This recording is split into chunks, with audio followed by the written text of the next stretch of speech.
సరేరా చేస్తున్నాను ఇక్కడ నేను.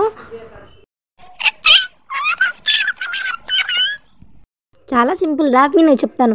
ముందుగా మిరపకాయలు తీసి కడుక్కొని ఆరబెట్టుకొని తర్వాత కార్ట్లో పెట్టుకొని ఇలా ఒక ప్లాస్టిక్ బాక్స్లో స్టోర్ చేసుకోవాలి. అండ్ ఒక హాఫ్ కప్ పెరుగు తీసుకొని మంచిగా చల్లలాగా చేసి పెట్టుకోవాలి. అండ్ ఇందాక మనం బాక్స్లో మిరపకాయలు వేసుకున్నాం కదా, అందులో కొంచెం గల్లుప్పు వేసి చల్లపోసి కలుపుకోవాలి. మంచిగా మిక్స్ అయ్యేలాగా కలుపుకోండి.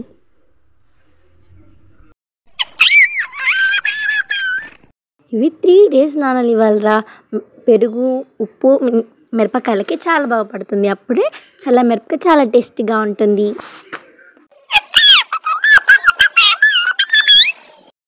ఆరబెడదాం రా. ఇలా చల్లమిరపకాయలు తయారవడానికి 4 days పడుతుంది. 4 days తర్వాత ఆరాక తీసుకొని ఇలా ఒక ప్లాస్టిక్ బౌల్లో వేసుకొని మనకు నచ్చినప్పుడు వేపుకొని తినడమే.